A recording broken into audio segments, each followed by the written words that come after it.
Welcome to Tanakh Talk. I am your host, Wil'liam Hall, broadcasting to you live out of Kingsland, Texas, USA, with episode number 33 of A Rabbi Cross-Examines the New Testament. This night is the final chapter in Matthew, chapter 28, with Rabbi Michael Skobac. Rabbi, it's so good to have you again. How are you? It's great to be here, William. That's awesome. That's awesome. I can't believe it. We actually finally made it through Matthew. It is pretty amazing. Yeah, it's awesome. It's definitely a good marker for sure. It's nice to finish something. Yes, indeed. Man, I'm excited. I really am. This is going to be good. So what's on your mind anyway, as we come to the conclusion of our beloved Matashahu, if you will? I was wondering if I'm never a Christian. I was wondering if Christians do what Jews do when they finish a book. You know, it's common that when Jews study, let's say, a book of the Talmud, so when they finish, they make a siyum, which is basically a celebration. People get together and they'll have food and they'll, people will speak and sing. They have a bit of a party. And, I was just wondering if in the Christian world, people make a celebration when they finish studying a book of the New Testament or the whole thing. But I'm not saying we're going to make a party tonight. But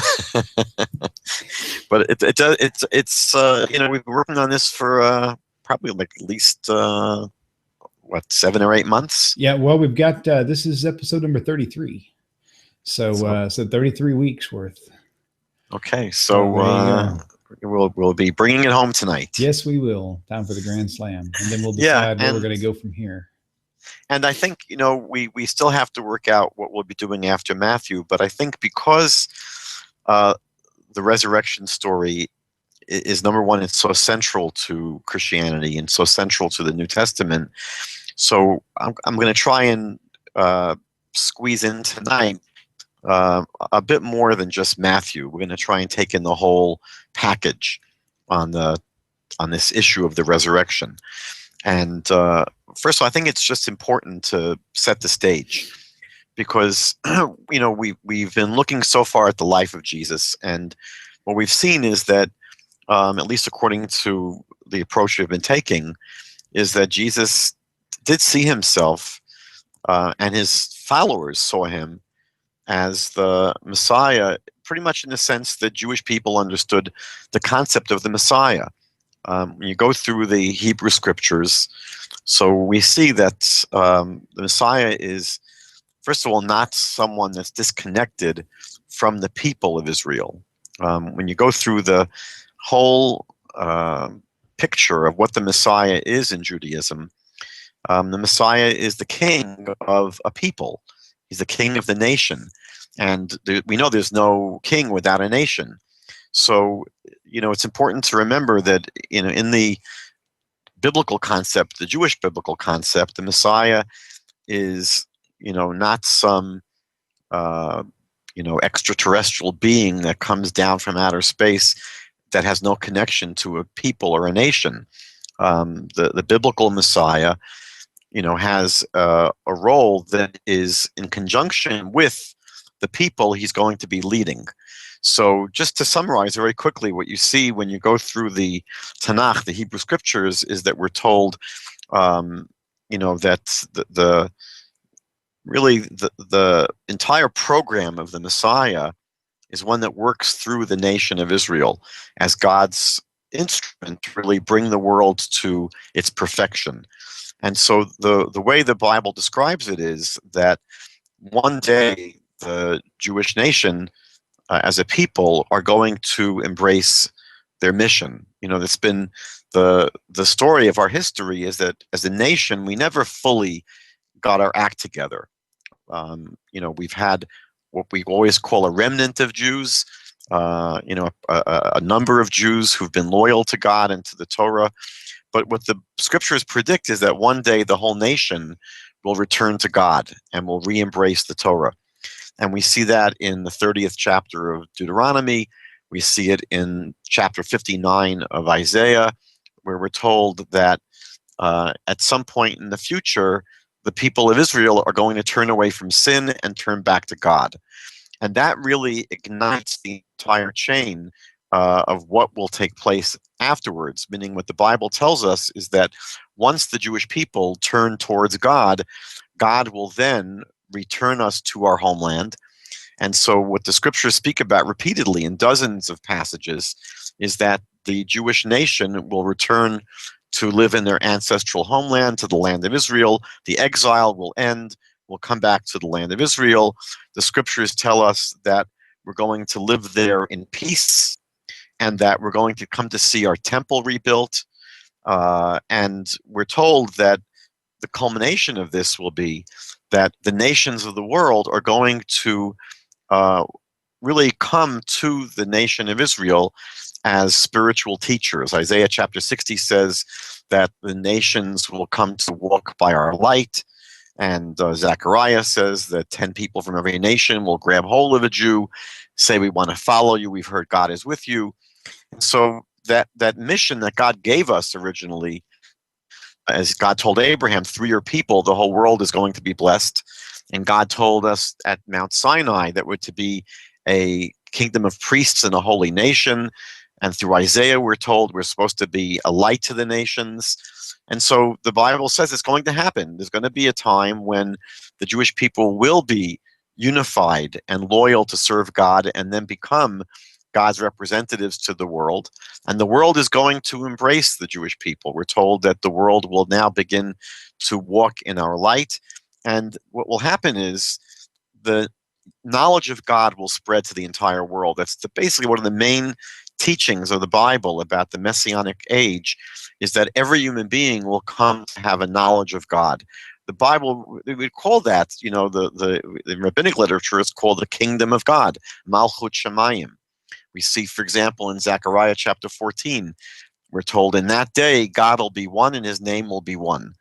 And then when the knowledge of God spreads to the entire world, so we know that every person will see themselves as a brother and sister, children of one God, and then we'll see that universal peace spreads to the entire world. That's chapter 11 in Isaiah. And so that was really Jesus's mission. That was what Jesus thought he was coming to do. That was the main thing that Jesus said over and over again during his ministry, is that the kingdom of God is at hand. That was the major teaching of his predecessor, John the Baptizer. And they both believed that if people will return to God and repent, it could basically bring about this messianic age, which is exactly what the Bible taught and what Judaism believes. And, we see that was his belief. We see that was the expectation of his followers.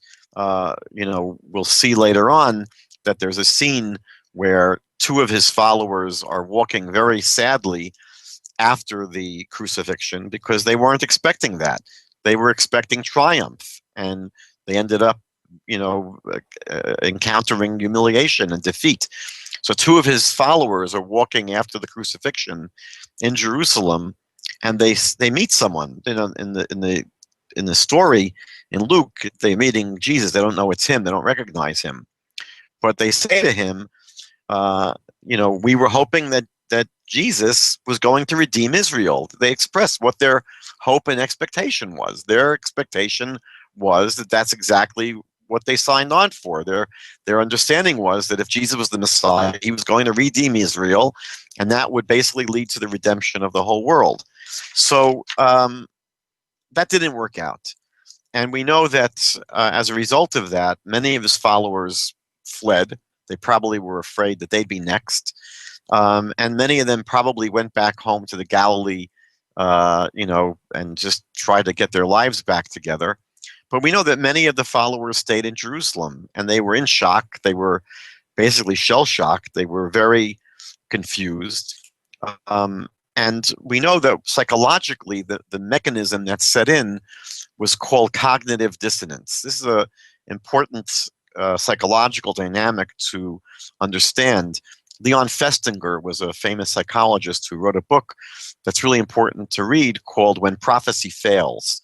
And he describes, several movements where people believe something and then the belief comes crashing down and really is disconfirmed. It's disproven.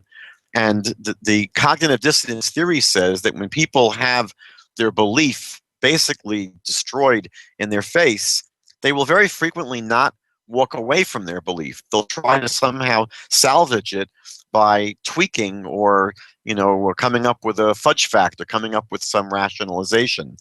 And so we find that the disciples of Jesus that are in Jerusalem are confused, they're upset, they're shocked, they didn't expect Jesus to be killed.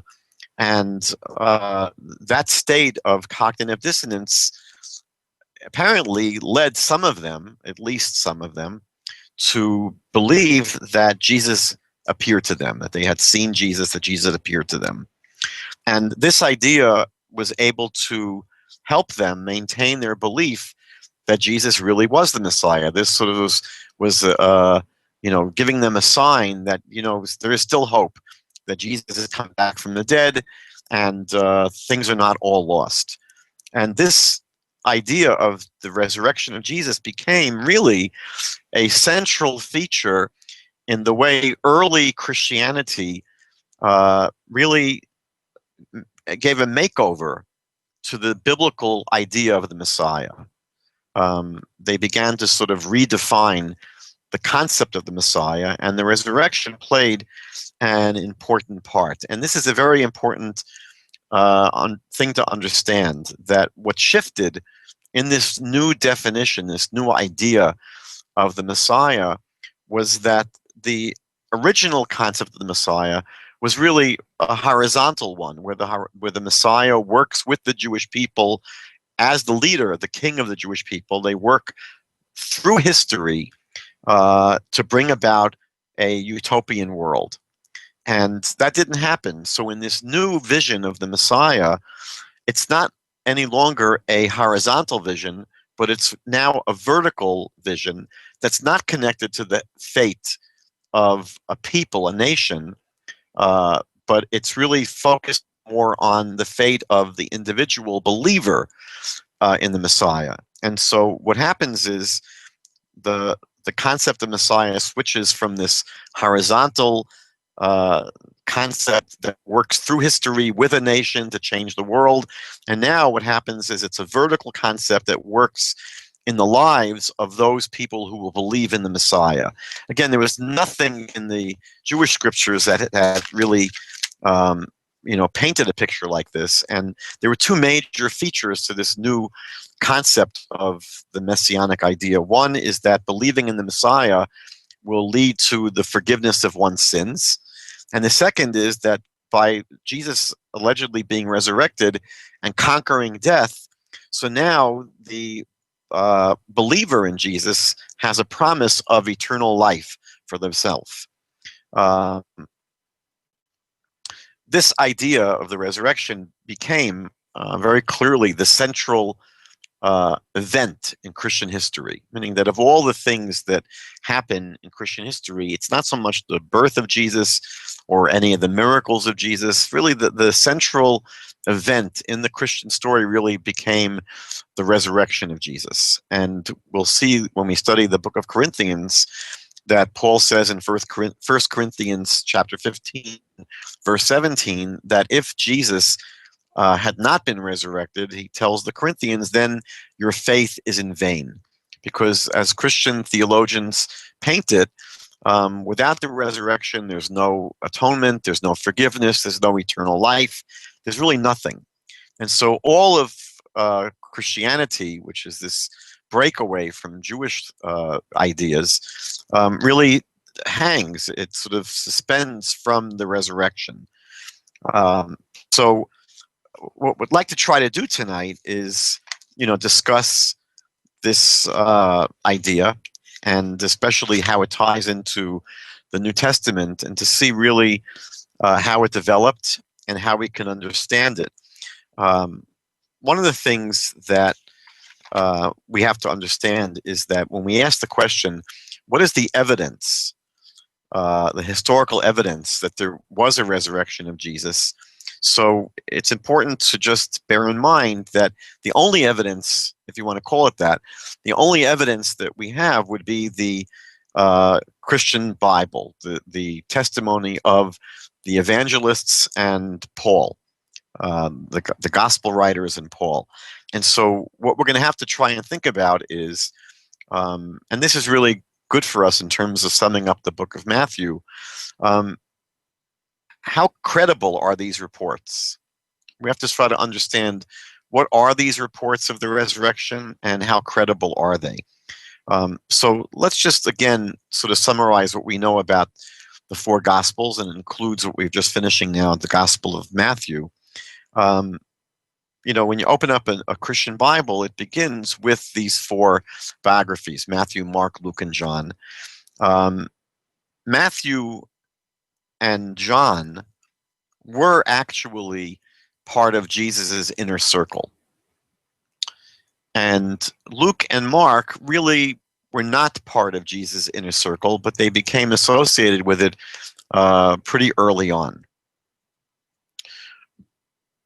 What's important to understand is that even though the New Testament tries to give the impression, that's the impression you get when you open it up, is that these four accounts, these four biographies, are written by these four men, by Matthew and Mark and Luke and John, who were either part of Jesus' inner circle or they joined very soon after the start of the movement.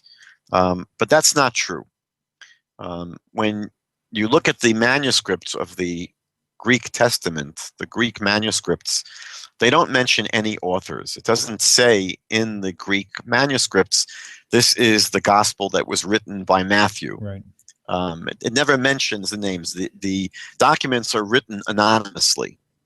And it's actually very, very difficult to imagine that those four men who were around at the time of Jesus, they wrote these documents for two reasons, really, at least two reasons. Number one, we know that the followers of Jesus were pretty simple Galilean, fishermen. They were not.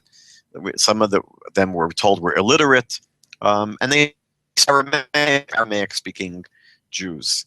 And the Gospels are written in a pretty literary Greek. So that's one problem. How do you get these Aramaic-speaking simple Jews to write something in a very high-class literary Greek? And the second problem is that virtually all scholars date these sources, these documents, to the years 70 to about 100. And these documents were written between 40 and 70 years after the crucifixion. So I don't know exactly how old they would have been, these people, when they were part of Jesus' movement. I don't picture them as 13-year-old boys. Right. And I don't imagine they were 65-year-old, retirees. So let's be generous and imagine they were 20 years old, 25 years old when they were following Jesus. So that would mean that these books were written at people between the ages of 65 and 95. It doesn't really make much sense why, they would wait so long to write these documents. Did they even expect to live that long? So basically what happened was these were documents written anonymously, and it only became part of church tradition to give it more credibility, to give them more credibility by associating these documents with people who lived at the time of Jesus. But this is certainly not the case. So one thing we have to bear in mind when thinking about the gospel accounts of the resurrection is they were not eyewitness testimony. They were not even written, at the time of the events. They were written quite a bit later, 40 to 70 years later. Another thing just to think about is that there's no corroboration, meaning outside the New Testament, there isn't any other independent historical sources that speak about the resurrection of Jesus. Actually, they don't speak about almost anything about the life of Jesus. So that's really important to remember, that we're not reading testimony that really is ever corroborated. Another problem is that these are not historians or journalists that are writing the Gospels.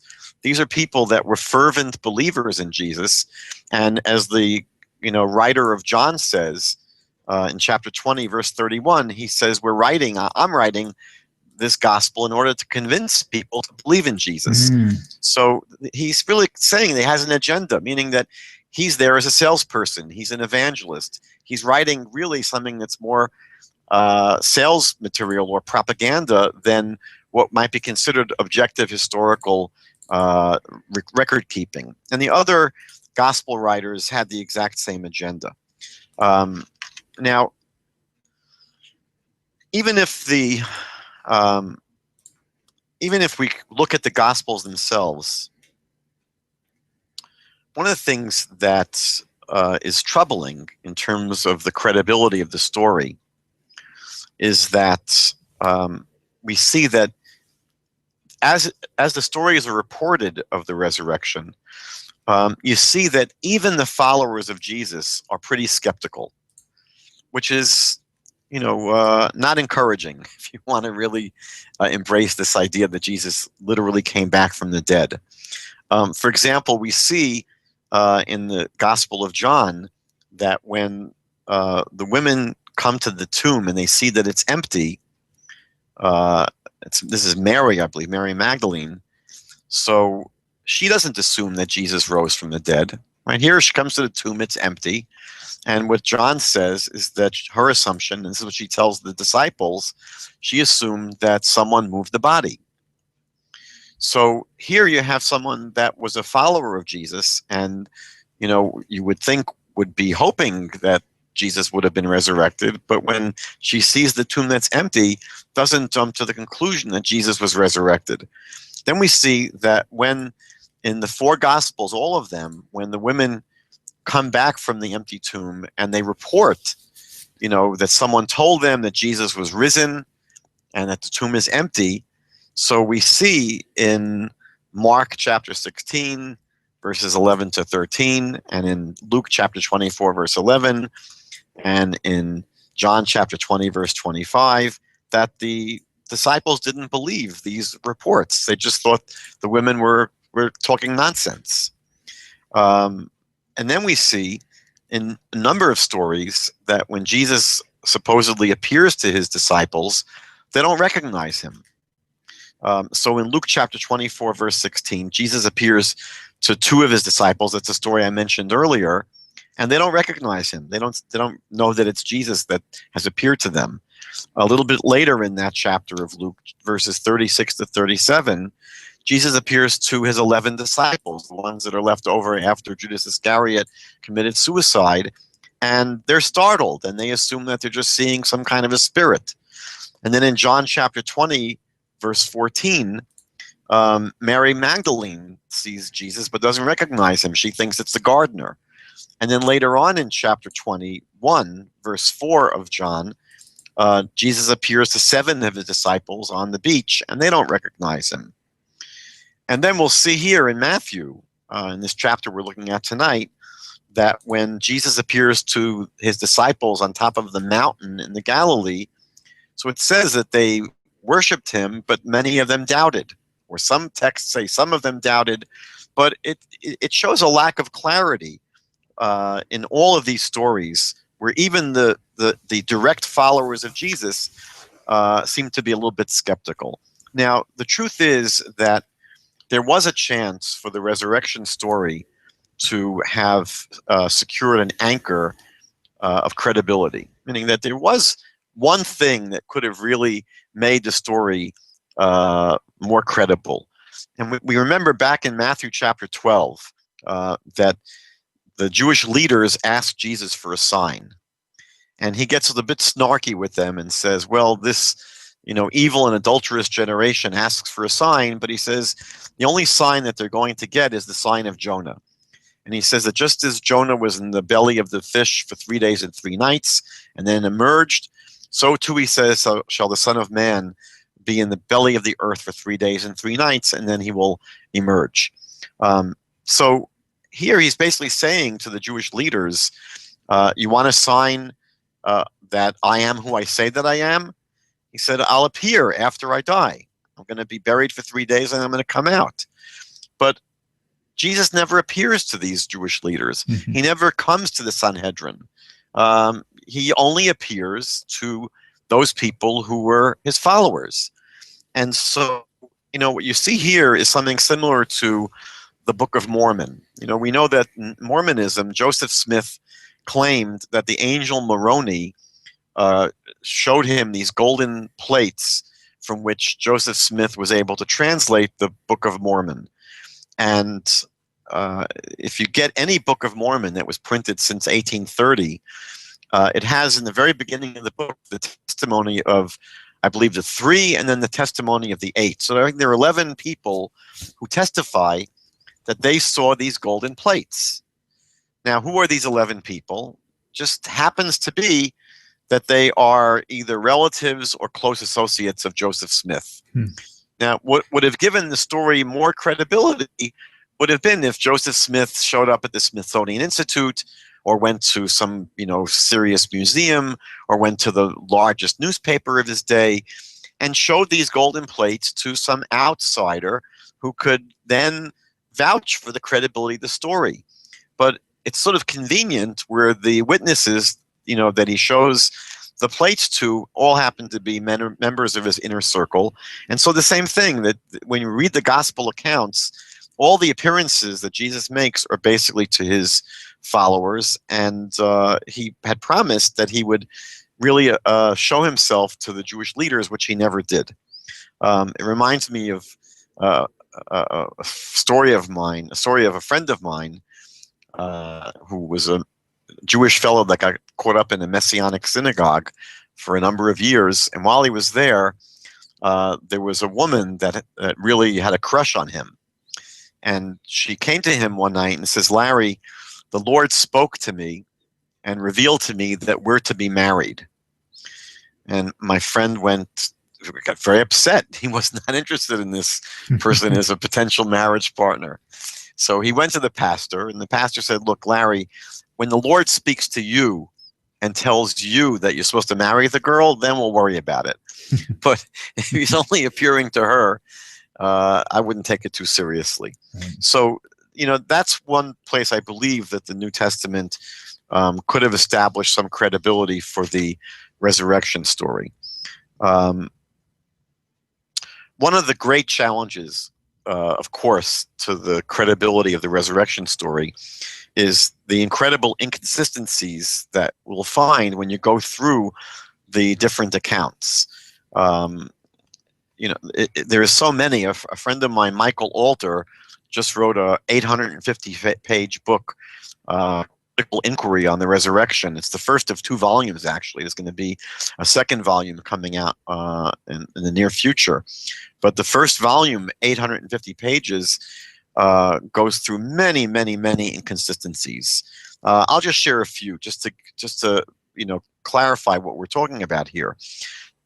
First of all, if we go back a chapter, so that would mean in Matthew 27, in Mark 15, in Luke 23, and in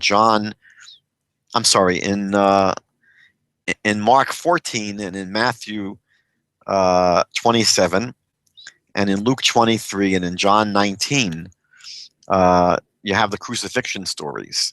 And even there, comparing the stories, there are tremendous discrepancies and inconsistencies between the accounts.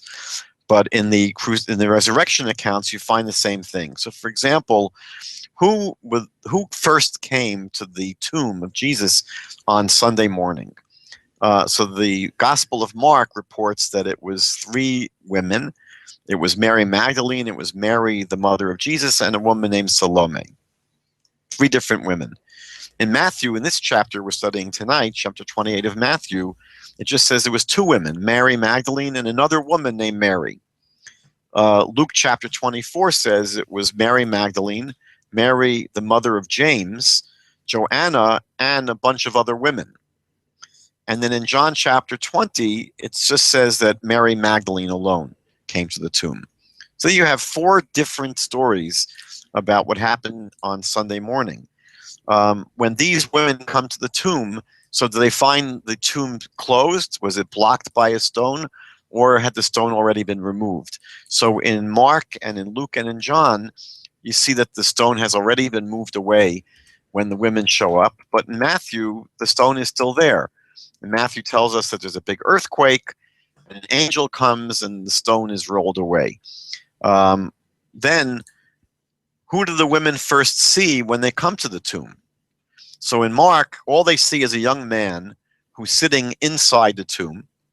In Matthew, they see an angel sitting on the rock outside the tomb. In Luke, they see two men standing inside the tomb. And in John, they don't see anything. Mary doesn't see anything when she first comes to the tomb. What happens is when she later returns with two disciples, she sees two angels. Then a serious distinct difference is, what are the women first told at the tomb? Meaning, when these women have this experience with whoever they see at the tomb, what message are they given? So in both Mark and in Matthew, they're told that Jesus has risen and that he's going to meet the disciples in the Galilee. In Luke, it's interesting that they're told nothing about going to the Galilee, but they're given specific instructions to stay in Jerusalem and remain in Jerusalem. So I'm not going to go through all the differences, but I just wanted to point out that, some people look at these inconsistencies as sort of a gotcha kind of thing, but I don't think that's the important realization to make. I think that what we're going to see as we go through the story tonight is that these inconsistencies illustrate the reality.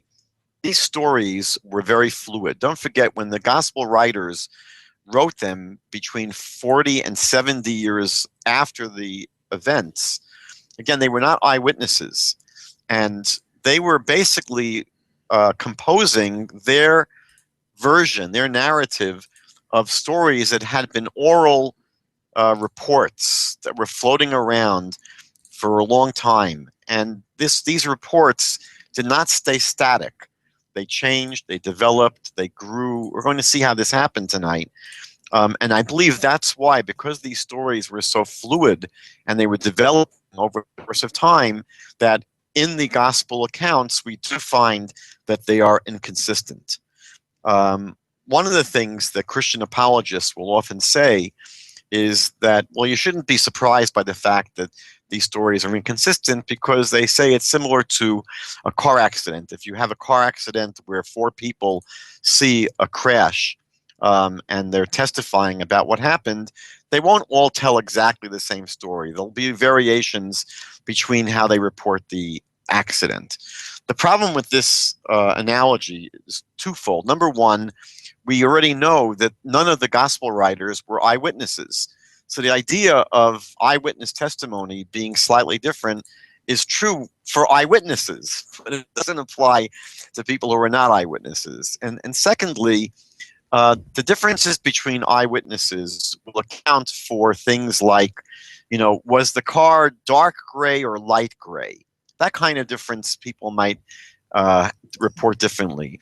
But what you're not going to hear is differences between people saying that, there were 2 cars that crashed, or a witness saying, well, it was a car crashing into a big truck. That kind of difference you're not going to get in the reporting of an accident between 4 different people. So even if they're eyewitnesses, they're not going to disagree about whether they were told that the disciples should go to the Galilee or stay in Jerusalem. That's not a difference of perspective. Or if the crucifixion took place on Passover or on the day before Passover, or was it 9 o'clock he was crucified or noon? Those are not differences of perspective. Those are just literally things that can't be explained away so easily. So again, just bear in mind that what we're going to try to show tonight is how these stories developed over time. And in order to do that, I wanted to look at the first witness to the resurrection. Many people don't realize that the letters of Paul, although they come after the Gospels in the Christian Bible, the letters of Paul are actually written first, meaning that the earliest documents in the Christian Bible are not the Gospels, which appear first in the book, but the letters of Paul. Paul is writing his letters in the mid-50s, and the earliest gospel is written around the year 70. So Paul is about 15 years, he writes his letters, about 15 years before the first gospel is written. So I think that the earlier the source, I believe it should have even more credibility than a source that's written much, much, much later. Yeah, agreed. So when we look at what Paul writes, it's very, very interesting. Paul claims that Jesus appeared to him. That's what Paul writes, that Jesus appeared to him. But does that prove that Jesus was bodily resurrected? Meaning that when Paul says that Jesus appeared to him, does that mean that Jesus' body sort of was revivified, came back to life, and Paul saw the risen, physical, reconstituted, body of Jesus with all his wounds healed? We know that that's not what Paul reported. Paul is right, but the vision that Paul had of Jesus is written about 3 times in the book of Acts, in chapter 9, in chapter 22, and in chapter 26 of Acts. We believe it was written by Luke. So we're told basically what happened when Paul has his vision of Jesus. We're told that a bright, very bright light flashes from heaven. It knocks Paul to the ground, and Paul hears a voice, which he believes is the voice of Jesus, but he sees nothing. He doesn't see anything. And that's the major revelation of Jesus to Paul. It's very clear that what Paul is having is what we call a visionary experience. He's not seeing Jesus actually walking, meaning that if you were at that scene when this happened and you had a iPhone and you snap pictures, you wouldn't see Jesus, right? It wouldn't be the kind of thing that would show up on film.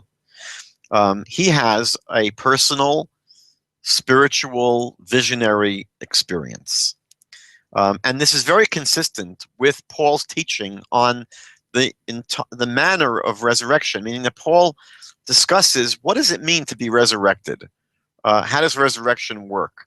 And Paul very clearly says that resurrection is not the resuscitation of a dead body. Paul says it's not that a person dies and they arise with their old body. Paul finds that to be repulsive. And Paul says that in resurrection, a person does not get their old body back in shape, but they're given a new, glorious spiritual body. That's how Paul sees resurrection. And he writes in 1 Corinthians chapter 15, verse 50, that flesh and blood will not inherit the kingdom of God. So he sees resurrection in general as something that's spiritual, not physical.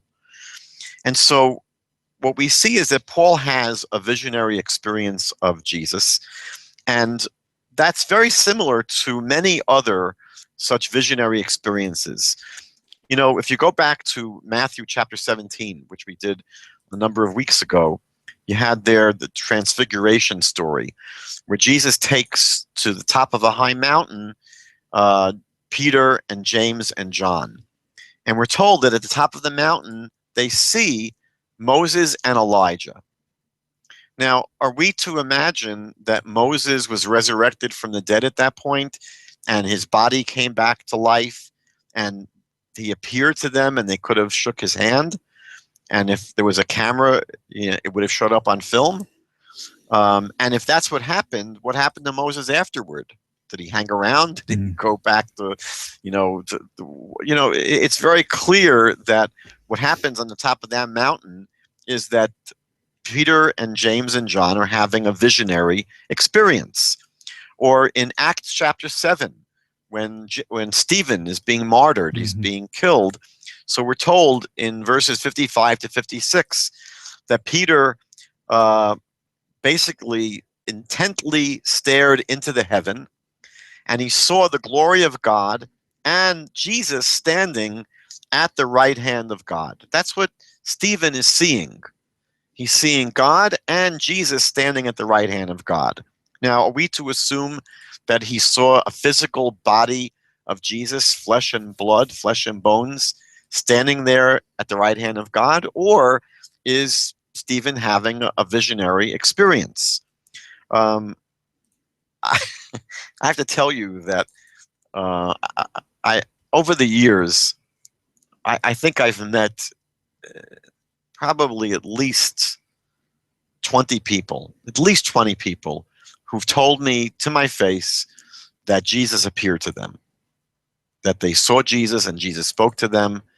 I take them at their word. I don't assume that they're on drugs, but I don't assume that if I was in the room, I would have seen Jesus as well. I think that these are people that have what they believe to be a visionary experience of Jesus. They believe that Jesus has appeared to them. In the Catholic Church, there have been over the centuries hundreds of reports of both individuals and groups of people who claim to have seen the Virgin Mary. These are called the Marian apparitions, but the Catholic Church has an entire body called the Congregation for the Doctrine of the Faith that investigates these claims, and they have validated many of them. Now, some of them they discounted, but the Catholic Church has validated many claims of people who've claimed to have had a vision of the Virgin Mary. Again, I don't think anyone assumes that they actually saw Mary from 2,000 years ago have come back to life and they saw her physical body. But they're having a vision of Mary. And the reality is that in the population, there are estimates that up to 15% of people in general have a vision of a family member or close friend who has passed away. And it's not uncommon for people to report that they had a vision, that they saw their father or mother who just passed away. So these kind of experiences are not that unusual, and it seems that that's exactly what Paul had. And once we understand that that's what Paul experienced, then other parts of Paul's story become much more understandable. For example, Paul mentions absolutely nothing about an empty tomb. Now, that's a very, very important part of what the evangelists, what the gospel writers report. To them, it's an incredible piece of evidence that people went to the tomb and it was empty. Paul doesn't report anything about it. He doesn't know about it. And it would seem that because from Paul's point of view, it's quite probable that Jesus was buried and he remained in the grave and his body decomposed, but people are going to see this risen Jesus, this spiritual body of Jesus, not the physical body that's come back to life. And it's interesting that Paul, as opposed to the other gospel writers, Paul never mentions anyone having a bodily experience, having some kind of encounter with a bodily risen Jesus, with a flesh and bones Jesus. And that's significant because we know that about 3 years after Paul has his personal experience, he goes to Jerusalem to meet with the apostles. He goes to meet with James and with Peter and with John and to basically have his first meeting with them. And presumably, they knew that Paul had never met Jesus. And they were allegedly the eyewitnesses to what happened after the crucifixion. So if it was true that Jesus really appeared to them bodily, if the disciples had met and encountered the body of Jesus risen from the grave, they would obviously have told that to Paul. That would have been an important thing for Paul to know. And yet Paul never writes about any kind of encounter that anyone has with Jesus on a physical level. Now, I just wanted to mention one more thing before I moved on to the next witness, which is it's interesting that the church in its tradition never passed on any tradition about where Jesus was seen. Now, if what happened was that Jesus actually rose from the dead bodily, and there was a Jesus who'd come back, flesh and bones, and you could touch him and see him and really know that you're with the old Jesus that just died 3 days ago and's come back to life. If that really happened, that would have been amazing. That would have been incredible. And it's impossible to imagine that they would not remember where that happened, meaning that people would probably remember that spot or those spots and say, this is where we actually saw Jesus who came back from the dead. And these spots probably would have become shrines or holy places. But it's interesting, the church never preserved any history, any tradition of any place where Jesus was supposed to have appeared to his disciples in a bodily form, which gives us more reason to understand that all the appearances of Jesus were not physical, but they were these visionary experiences. So after Paul, the next writer really is Mark, who's writing around the year 70. And here we find, I think, the most clear evidence that the stories of the resurrection were embellished. Because when you look at the original manuscripts of Mark, they end in chapter 16, verse 8. Almost all editions of the New Testament today will have a notation saying that the original manuscripts, the earliest manuscripts, end with verse 8 in chapter 16. Now, the reason that's significant is because the way the original version, the Gospel of Mark, ends is with the women coming to the tomb, and they're told by someone that Jesus has risen and that the disciples should meet him in the Galilee. But then it says that the women were terrified and they didn't tell anyone. And that's how the story ends. And it's significant that there are no appearances, any kind of appearances. There are no appearances in Mark's gospel of Jesus to anyone. Now, what we see is that this was incredibly embarrassing and disturbing to the church. The church couldn't let it sit like that. How could it be that, the earliest gospel doesn't mention the appearances of Jesus? That's very, very problematic. So about 300 years after the original Mark was written, someone basically took pieces of Matthew, of Luke, and John, and put together a better ending, right? A more improved ending for the Gospel of Mark. It shows you that when you're reading the Gospel accounts, you're not reading history. You're reading a rewrite of history. You're reading an embellishment of history in order to create the kind of story that the church wants us to hear, not what happened. So when people read their, book of Mark, it goes to verse 20 usually. It goes to Mark chapter 16, verse 20, and people assume, yeah, that's what happened. Jesus came out of the grave and he appeared to people, but that's not the original story in Mark, which is the earliest gospel. Some Christians will insist that that was actually always, those last verses from verse 9 to 20 were always part of Mark's gospel, but they were lost. The original was lost, but it was always there. This is problematic for many reasons. Number one, 2,000 years ago, they didn't have books where the last page could fall out. They wrote on scrolls back then, and so it's not the kind of thing where the last part of the scroll is going to fall out. Also, this last verses from 9 to 20 don't appear in any of the oldest and most reliable manuscripts of Mark. Also, it's interesting that the church fathers in the early 3rd century, none of them were aware of these verses at the end of Mark. And also the language, the vocabulary in these last verses from 9 to 20, and the style of writing is totally different than the rest of the book of Mark. So what we see is that many years later, someone just concocted their own ending that they thought was more appropriate to have for the book of Mark. Basically, from my perspective, this speaks volumes in terms of whether or not we can take the Gospels without a big grain of salt. The third testimony is from Matthew, who's composed around the year 80.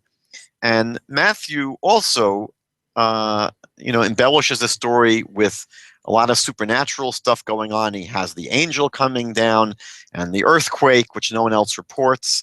But here, what Matthew says, which is different than Paul and different than, not different than Paul, I'm sorry. Matthew just claims that on a mountain in the Galilee, Jesus appears to his disciples. And that's all he says. And it seems that that's also a visionary experience, because especially Matthew tells us that some of the disciples doubted. It wasn't so clear to them that they were seeing Jesus. Now, what changes dramatically, and this is really the main point I would like to make tonight, is that the later sources, which means Luke and John, these Gospels get massaged and pumped up to solidify these visionary experiences into actual encounters with a physical flesh and bones Jesus. That's very clearly what happens in the later Gospels. So, for example, in Luke's Gospel, written around the year 90, you have Jesus eating bread and fish with the disciples. Now, that doesn't happen usually in a vision. It's very hard to imagine people having a vision of someone and then sitting down and eating and having bread and fish with the vision that they're having. That's not usually what happens in a vision.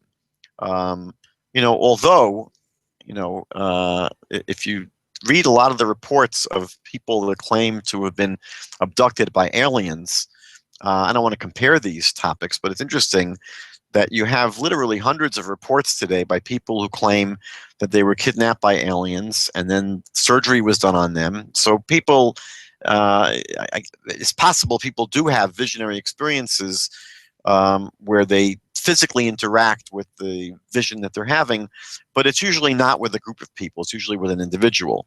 So in Luke's Gospel, you have all the disciples are sitting around with Jesus and eating fish and bread. And in John's Gospel, it goes one step further. John, written around the year 100, has the doubting Thomas actually put his finger into the wound in Jesus' side that Jesus incurred when the Roman soldier thrust a spear into his side. And so that you don't get more sort of tactile than that, for people to know this really is Jesus. And I think what's going on here is that the earlier Gospels, Paul's testimony and Mark and Matthew, leave open the possibility that it was just a hallucination. And I think that the later Gospel writers were concerned. They really wanted to sort of refute that counterclaim. They wanted to make it clear from their point of view that no, it wasn't a visionary experience. It wasn't just something people imagined or they had a vision of some spiritual thing that you can't touch. Luke and John want to basically make it a resurrection which is totally physical, where the body of Jesus, wounds and all, comes out of the grave, comes back to life, is revivified, and then people can actually see him, touch him, eat with him. They really want to make that as solid as possible.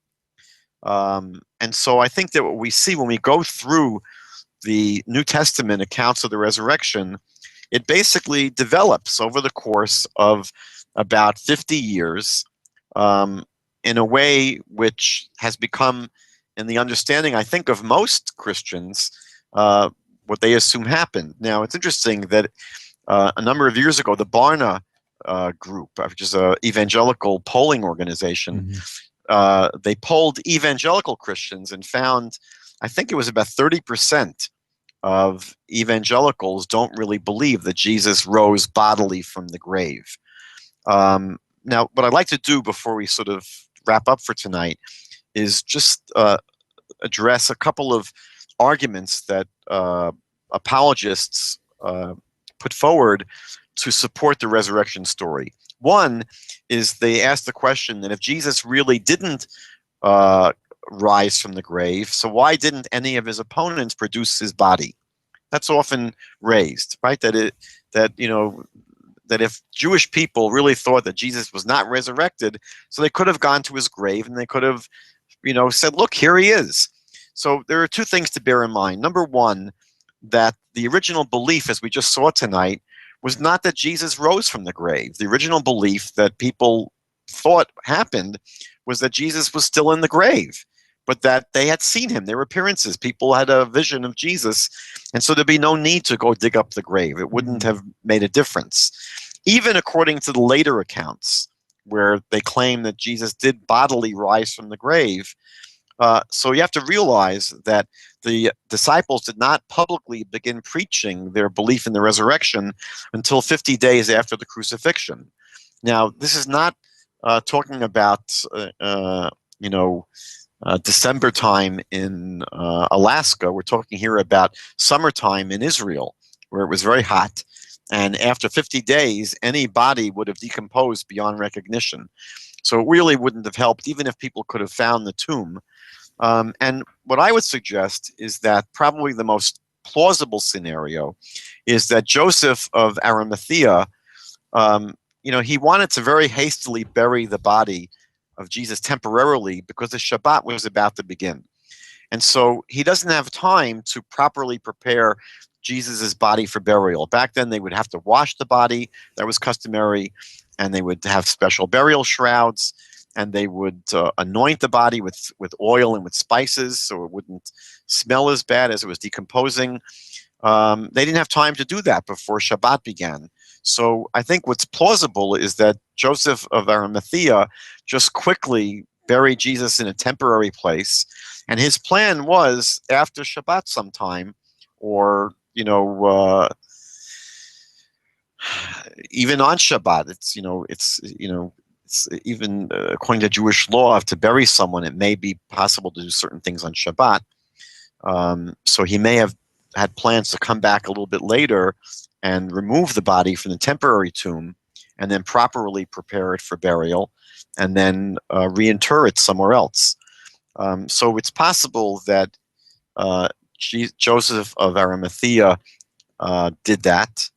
Or someone else took the body out. And so even if people were going to try and find the body of Jesus in the tomb, it's no guarantee that he would have been there. The most popular defense of the resurrection is the claim, it's a psychological defense. The defense goes like this. They say that the followers of Jesus were totally defeated after his crucifixion. And something dramatic, therefore, must have happened to transform them into a group of bold evangelists who would go around proclaiming their faith in Jesus. And so the argument is it must have been the resurrection, meaning what else could have transformed this group of defeated, broken men who were disappointed that their Messiah was killed, other than the fact that he had come back to life?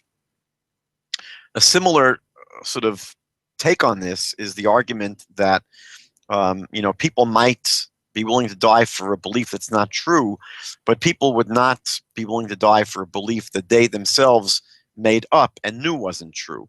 So this tries to explain that it's impossible to suggest that the apostles made up the story of the resurrection, because they would have known it wasn't true, and they would never have gone to their deaths for the belief in the resurrection. Interesting. So there are a number of things to understand. Number one, there's this idea that the disciples went to their deaths for their belief in the resurrection is simply not true. There's no historical proof at all that this happened. There's just no evidence that his followers went to their deaths.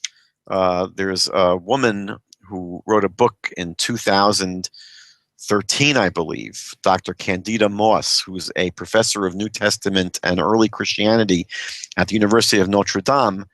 Her book is called The Myth of Persecution: How Early Christians Invented a Story of Martyrdom.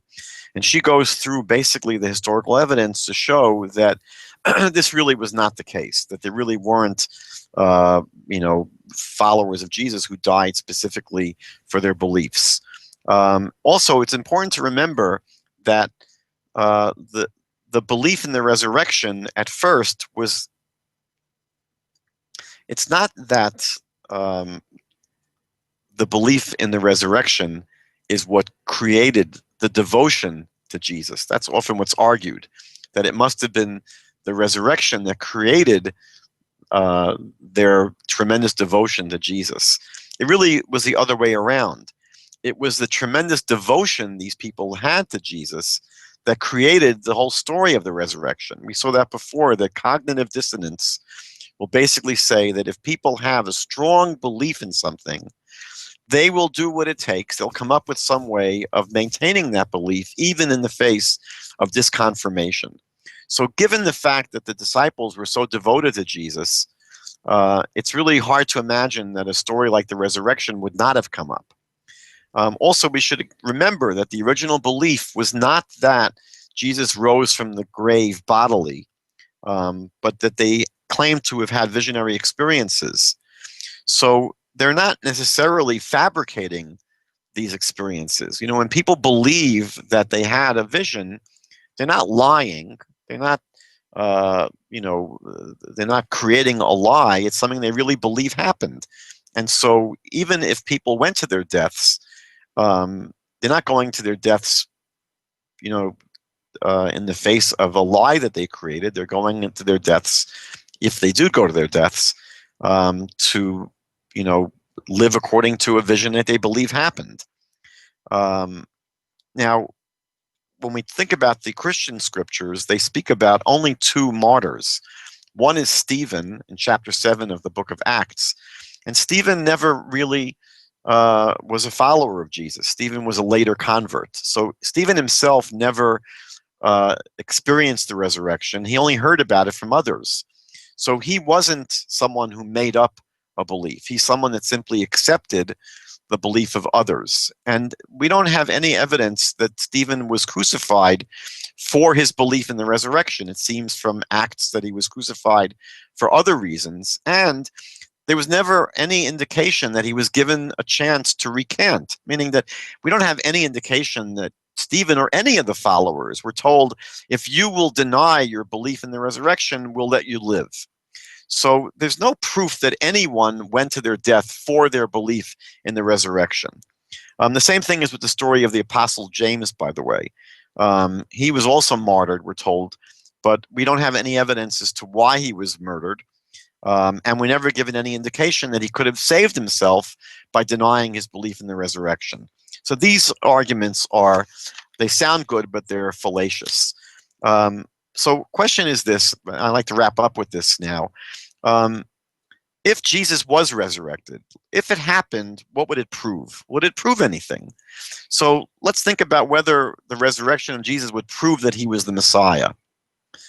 So the truth is, the Bible never gave the resurrection as a criteria for what the Messiah is or how we'll be able to recognize the Messiah. Right? We saw that the Bible gives a very clear way of knowing who the Messiah is. He's going to be the Davidic king that will reign when all of the prophecies that were uttered by the prophets about the Messianic age have come true. So when there will be a descendant of David who will lead the Jewish people through that process we described, where they return to God and they come back to their land and the temple's rebuilt and they are able to serve as the teachers to the world and lead the world to universal knowledge of God and peace, then you'll know he's the Messiah. The Bible never says you'll know someone's the Messiah because they'll come back from the dead. And also we know, we've discussed this in the past, that miracles in the Bible don't prove anything. Deuteronomy 13 tells us that even false prophets can do miracles, and Matthew 24, not long ago we read, says in verse 24 that even false messiahs can do incredible supernatural miracles. Would a resurrection prove that someone is God? Well, that's obviously not the case. Even in the book of Acts, by the way it reports the resurrection is that God raised Jesus from the dead. So it wouldn't prove that Jesus was God. It would just be another miracle that God did. We know that in the Jewish scriptures, there are several resurrections. We know that Elisha the prophet and Elijah the prophet were able to bring people back from the dead through the power of God. It didn't prove these people were God or that these prophets were God. It just simply proved that God was able to do miracles. And in the New Testament, there are also many other stories of resurrections. No one would suggest that those people brought back from the dead were God or divine. So the one thought I'd like to conclude with is this. Christianity insists that belief in the resurrection is critical for our salvation. No one's sins will be forgiven. No one will be able to go to heaven or have eternal life without the resurrection happening and without believing in it. Now, there's a famous polemicist today who actually has debated Christians about the resurrection. His name is Richard Carrier. And he wrote, I think, something that's quite appropriate in this regard. Because again, the New Testament and Christianity demand total commitment to this fact of the resurrection and belief that it happened. So Carrier says that no wise or compassionate God would demand this from us. Such a God would not leave us so poorly informed about something so important. If we have a message for someone that is urgently vital for their survival, and we have any compassion, that compassion will compel us to communicate that message as clearly as possible and with every necessary proof, not ambiguously and through unreliable mediaries presenting no real evidence. So that, I believe, is really the major problem here. That, when you compare the resurrection, where Jesus allegedly appears to a few people, and it's not even a clear appearance, it's more of a visionary appearance. Compare that to the foundational event in Judaism, which was the event surrounding the Exodus from Egypt and the revelation at Mount Sinai. Here you had something experienced clearly by 3 million people.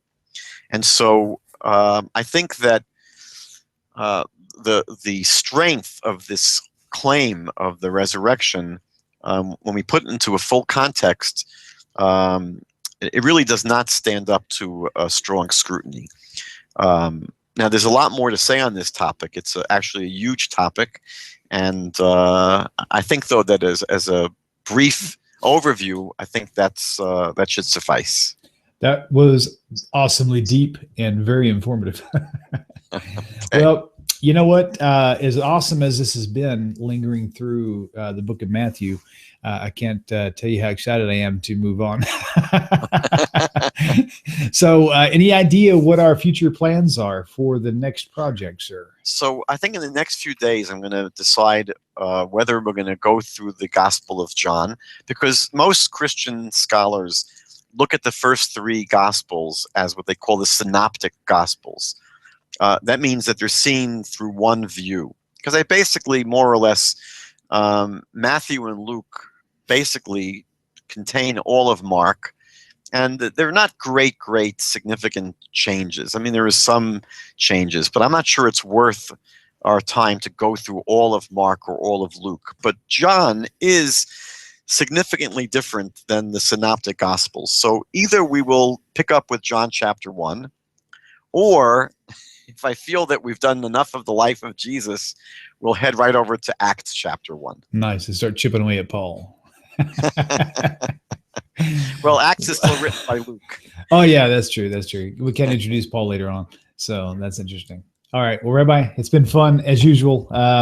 Folks, be sure to follow Rabbi Skobac around his Canadian cold website and definitely go there to support him too. I mean, he's a very busy man, and just like everybody who's got their life dedicated to teaching, they could always use the extra bump. So you can go there and find a little donate tab at his website. I'm sure follow him on JewsForJudaism.ca, and also on the YouTube channels as well. You can also subscribe to Tanakh Talk YouTube channel and get the, well, whatever it is that my YouTube channel gives you whenever I post things.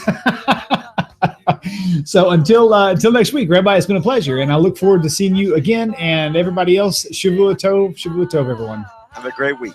Thank you.